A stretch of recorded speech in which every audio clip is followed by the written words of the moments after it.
Hey, hi everybody, it's Robert Earl out here at the Eco Ranch Sustainable Living Educational Center in Far West, Texas. Minus Eco, the Eco Watchdog, because she doesn't want to be jumping up and down around these cactuses any more than I want to, but she's wandering around somewhere. Hey, I'm doing a video today it's going to be about prickly pear preserves. And you look at this and say, well, there's 400 of these out there. Well, there's about 400 of them about how to make prickly pear jelly, or jam as they call it, I guess, in Great Britain. I didn't know that. But there's also 400 steps to every one of their recipes for making it.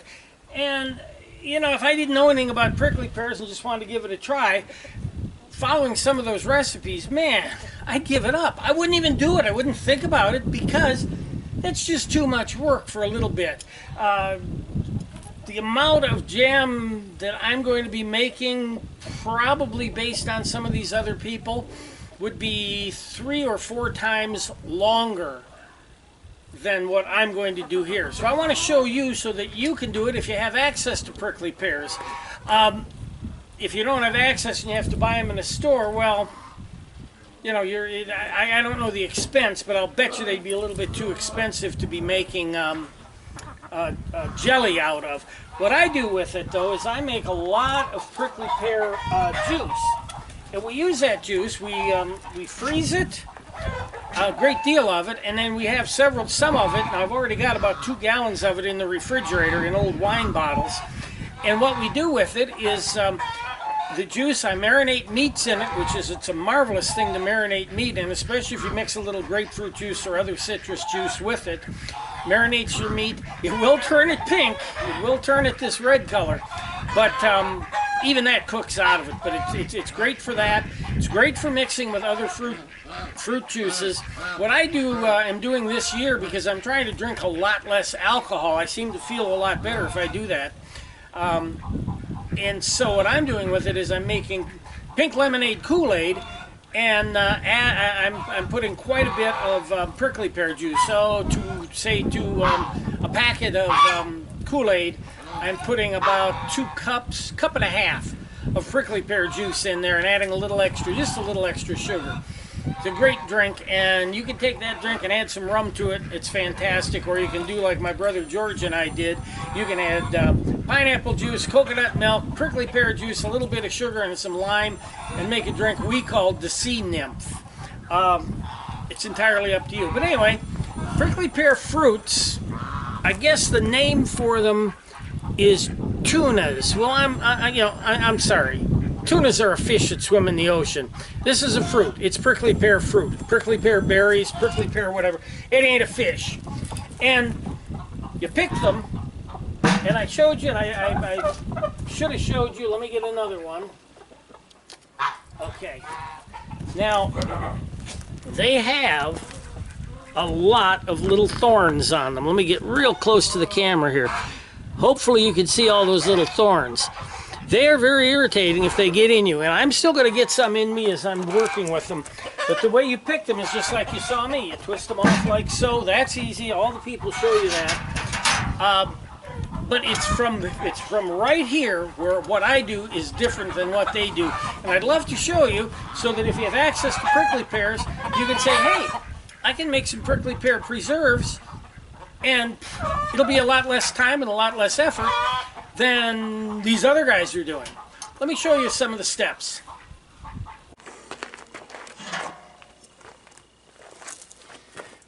So first of all, as you would do with almost any fruit, you do want to rinse them off. You want to get them in water and rinse them off.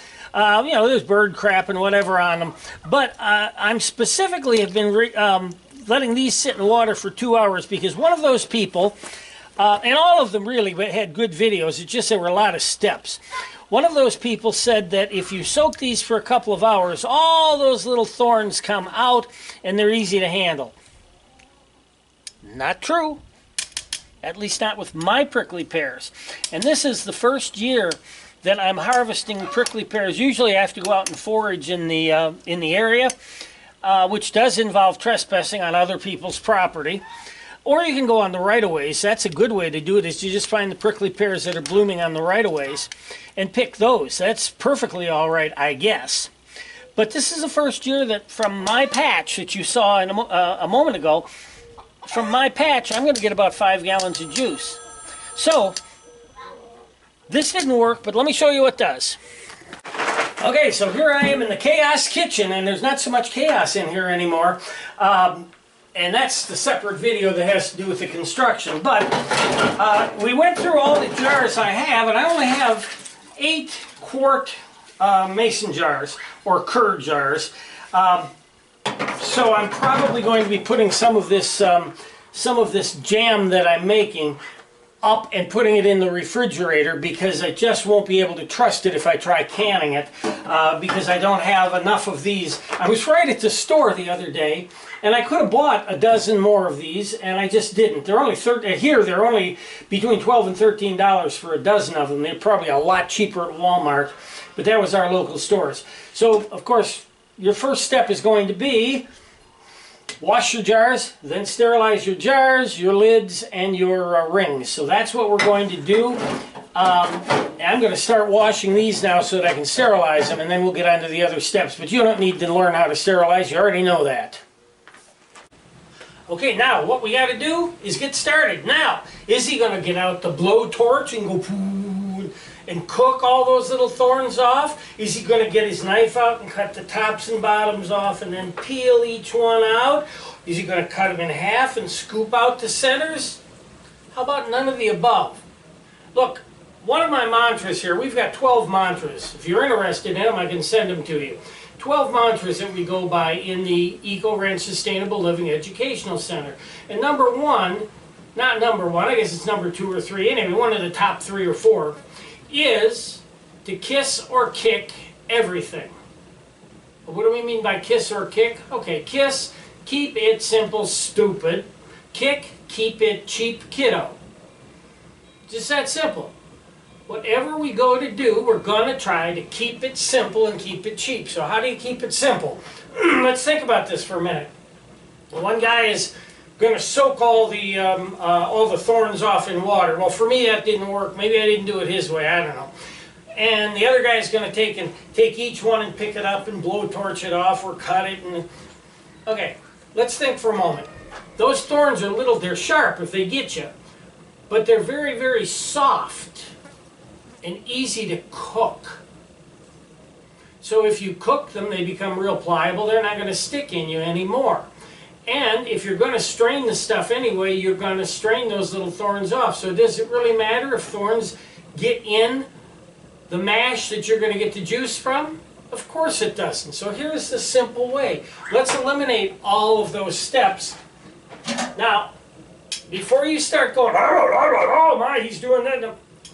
Remember, all of a sudden now, especially on Weather Nation, there's all these advertisements for this fantastic juicer that gets 80% of the juice out, and it shows somebody taking a watermelon, rind and all, and jamming it through this juicer, rind and all. Well, what's the matter with the rind? There isn't really much wrong with the rind. It might have a couple of, it might have an odd taste to it. Okay, in prickly pears they don't. Might have a chemical or two in there that causes the juice to thicken up a little bit. Well, we do have something in prickly pears that when you first do them, juice them out, they have like a snotty texture. You can almost pick it up and it's like your runny, nasty nose. Well, that might come from the skin, but yet when I haven't used the skins, I've still had it. But I've got a way to beat that, and I'm going to show you that in a minute. So at any rate, the skin doesn't have it. There's no problems in the skin. Take the prickly pear, the whole prickly pear, and nothing but the prickly pear, and put it in your blender, just like that. My blender takes 10 or 12 of them, and you know, like they like to say, full disclosure, my blender is a commercial grade blender. And so should yours be. Why buy a cheap little $20 blender from some cheap place? I don't want to name any names, but why buy a cheap blender when, for all intents and purposes, you can buy one of these that'll last you 10, 12, 20 years. I've had this for 12 years. So I've got the prickly pears in there. Now they don't always start chomping up. Let's see. Okay, didn't start.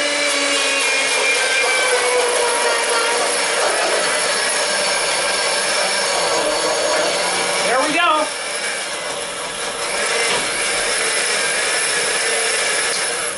Just until you know there's no more whole prickly pears in there. You can see the pot. I know I've aimed this so you can see the pot. Pour it in there. Now you've got it all chopped up. It actually looks good just like that. It looks fine just like that. So, with my whole 5 gallons of prickly pears, I'm going to drop them all on the ground. No, I'm going to load this up and fill that up. Then we'll show you how you get the juice out. Now, I didn't say this was extremely fast. I just said it was a lot faster than the other guy's ways. So, let me finish getting these ready. Well, we're on to the next step. I think I mentioned 5 or 6 steps as opposed to like 400 that these other people had. And it's going along real well. This is my last pressing. I've got quite a bit of juice down here. 5 gallons, a little more than 5 gallons of, actually it was 6 gallons of prickly pears. The pears themselves, they translated out into about 2.5, I'd say 3 gallons of juice, of pulpy juice. Now we have to press out our pulpy juice to get just the juice out and get everything else, including those pickers and the seeds, out. Now, one thing that I wanted to mention, because I saw one of the videos, they said that you don't want to put it in a blender because you chop up the seeds and the seeds are bitter. First of all, the seeds aren't bitter. I've eaten a lot of the seeds out here because we eat prickly pears all the time. It's one of our crops in the desert, and we eat them. They're not bitter, but they are kind of pomegranate-y, pithy-like, and you don't really want them. So if you accidentally chop some up, it's no big deal. But really, the way I was doing it, the way I showed you, doesn't mash up many seeds at all. And the ones it does, they stay in the cheesecloth. Now, you got 2 ways of working. You can get a fruit press like I have here, or you can take a cheesecloth. As you can tell, I've already been using this one. Take the cheesecloth and put it in a pot. So if this was upside down, you see, if this was upside down, you see, I would have, if it were in a pot, then I'd have a way of putting a bunch of the pulp in here. Then you would just, gather it all up with the pulp in there, twist the top, and just keep twisting and twisting and twisting and squeezing the juice out. Now, you're not going to get all the juice, you're not going to get as much juice as I get, but if you don't have a fruit press and you don't have a cider press, well, that's your alternative. Or you can take the fruit press. Now, I have a fruit press. I would have bought a cider press, but that was back when we were really struggling for money, and the cider press was almost $100 more than this fruit press was, so we got the fruit press. Now, what I've learned over time is I take the cheesecloth and put the cheesecloth as deep as I can into here. Then I have to get a ham bag, and I'll show you what a ham bag is. So if you cure your own hams like we do, you'll want to hang them in a ham bag to smoke in your smoker. And this is a ham bag, and it looks like a piece of cheesecloth. It's very elastic. I don't know what it's made out of. It's probably got elastic in it. The problem with it, if you use it just alone, is it stretches so much that the holes will actually open up and let the pulp and the slime and everything come through. So you don't want to use just a ham bag. What you want to do is use the cheesecloth and the ham bag. So you take the the ham bag rather, put it over here, draw enough of it down, because as I'm scooping this out, it'll want to sink down. I've got just enough juicy pulp left to do this last one. So you just keep dumping it in. Now the juice is going to seep through to the bottom of the fruit press and start coming out the, you can see the hose sticking down there. It'll come out the hose right now. It's coming out, oh, like if you had a trickle in your bathroom sink. That's what's coming out. It's the last little bit we have. And you can tell from looking here, this job can be messy. So there we go. That's all of it. There's quite a bit coming out now. Now you come back to your handbag. As I pull this up, it's going to make the cheesecloth drop down, like it just did. You take your handbag, tie it off, and then just fold the cheesecloth. Doesn't matter if the cheesecloth, if you fold it so that nothing can escape or not. It's going to do its job no matter what. And just fold it down over the top. And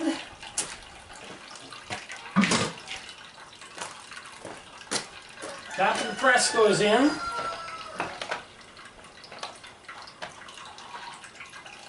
You do want to make sure that you don't move this. I already moved the bottom, and it's already making a big enough mess. By the way, if you wash it off and you've got a stain, if you don't do anything, like out here on my rock, if you don't do anything, a week or so it fades away. But if you want to get rid of it right away, you can take a little bit of bleach and water solution, spray it right on there, and it'll take that color right out. I just wait it out, you know, a week, 10 days, whatever it takes, it's gone in a short time. It doesn't last forever. Made the comment to Debbie, though, me and these pink shirts, that sure would be a really pretty color to dye it. And our Native Americans, when they wanted this red color, the deep, whatever intense color this is, they would use this to dye their clothing with. So I've got this pressed down. Put my tensioner in. This is where you have to be patient. If you get a hold of a fruit press, and you're a man, your first impression is, crank it down, crank it down. Don't crank it down. Just take it down until it gets tight. Right about here is tight. Then you wait a few minutes, let all that juice come out, then it'll loosen up and it'll be easier to crank down further and further and further. And you keep cranking it until it's completely, until you've reached the bottom. And you'll know you've almost reached the bottom. And I'll come back when I've reached the bottom and show you what we do with the pulp and go on to the next step of making our jelly. Well, folks, back in the Chaos Kitchen, and I have all my juice in this pot. There is about 2.5 gallons here. 2.5 gallons of juice, and I honestly don't know what I'm going to do. I don't know that I only have 9 jars, 8 that will seal, and a 9th one that probably will, but I'm going to put it in the refrigerator instead of trying to seal it. What I'm doing is I've been cooking the prickly pear juice for about 10 minutes. Now, you don't have to cook it that long. What I'm trying to do is reduce it and concentrate the flavors. So that's kind of that bubbling you hear. I'm just making a circle with it. Got a little whirlpool going there, and then it's boiling right up in the center, going goobly-gloop, goobly-gloop. So it's time to turn it down some, because that's a little bit high. You got to keep stirring it every second. And I've got some things to add to it. Now, I am not going to add lemon juice, lime juice, any of that. All these other recipes are calling for lemon and lime juice. What I'm going to do, in its place, I have citric acid. Now, most of the recipes call for 2 teaspoons, I think it's 2 teaspoons per pint. So that's quite a bit of citric acid. So there's 1 tablespoon, 2 tablespoons,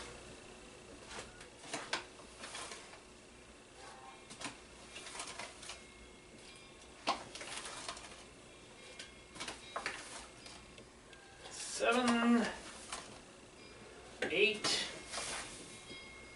9, 10. 10 would be roughly 20, 21, 22 teaspoons. The citric acid, what I'm told from reading, is that this doesn't have enough acid in it, I guess, to gel on its own. So you have to add citric acid. Plus, citric acid adds flavor, so we always want to add flavor. But what really helps it gel is pectin.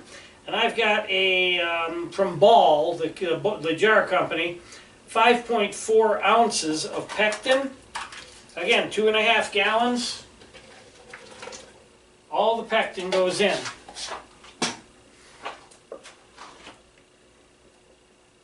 Turn that up just a little. All the pectin goes in, stir it up. Now over here in this pot, I've been trying to boil enough water to cover these jars when I fill them. The problem I have is I only have one burner on the wok stove. This burner's gone bad, and it's old, so it would go bad. This one's also trying to go, but it works still. But this other burner is going bad. Now I've got to stir the hell out of this pectin, I can tell you that right now. And the stove also is not doing very well, so essentially I'm down to one burner that's got any power, and two burners over here that will work as long as I don't have a big pot on them like I do. So what I'm going to have to do is get this all cooked, then switch pots. Now, if you're following, then I put the whole jar of pectin in. Now I have to add sugar. This is going to be scary. This is a 10-pound bag of sugar, and I'm going to add about half of it.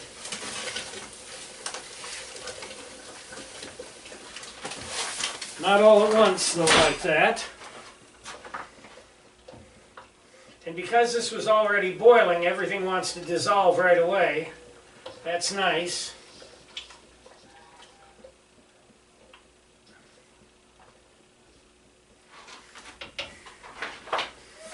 Add the rest of the sugar. That should be enough sugar.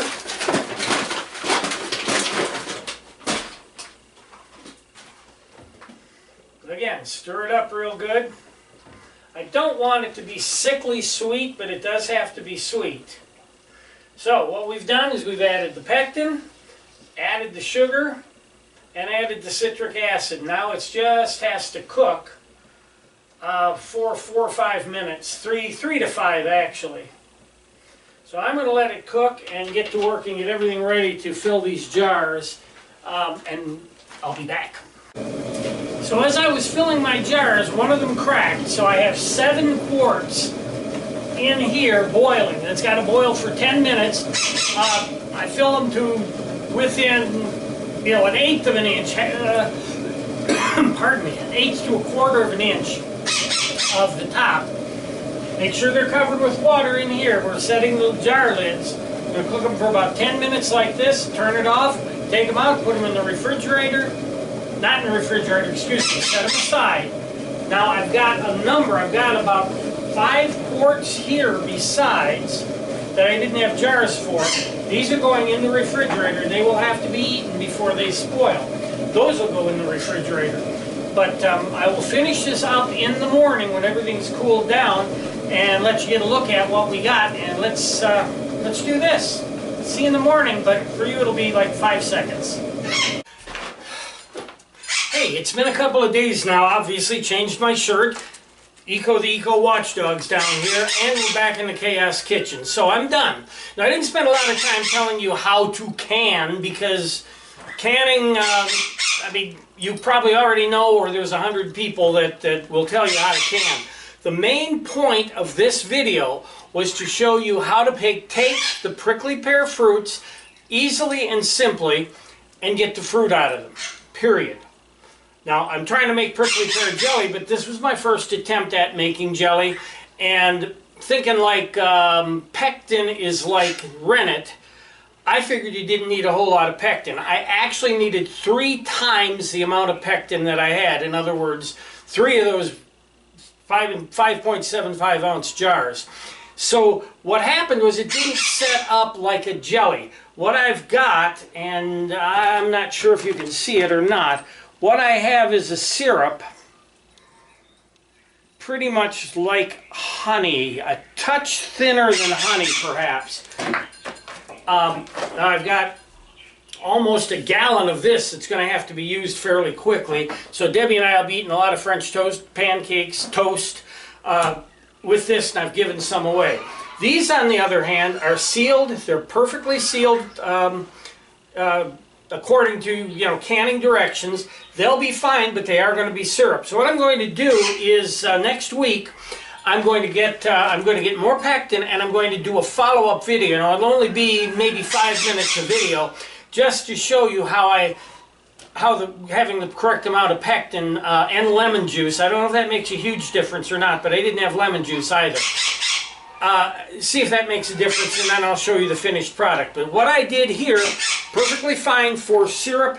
We use syrup a lot, and we would use it a lot more if it wasn't so expensive. But the only syrup, sorry about the bird, the only syrup I'll buy is pure 100% maple syrup, and that's expensive. So, we got this done right now. I hope you learned an easy way to deal with the prickly pear fruit and press it out or twist it out in your cheesecloth to get the juice out without going through all those 150 things of worrying about getting the skin off or the pickers off of them. Now still, I got about 4 pickers in my hands even at that. So they just come via osmosis. And if you wipe off your counter with the sponge and then you go rinse the sponge, you might pick up a picker from that too.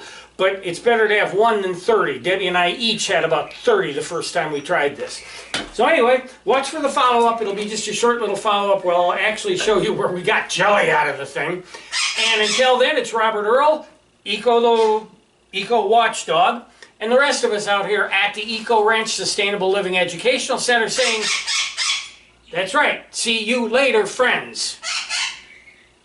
That's right, he said.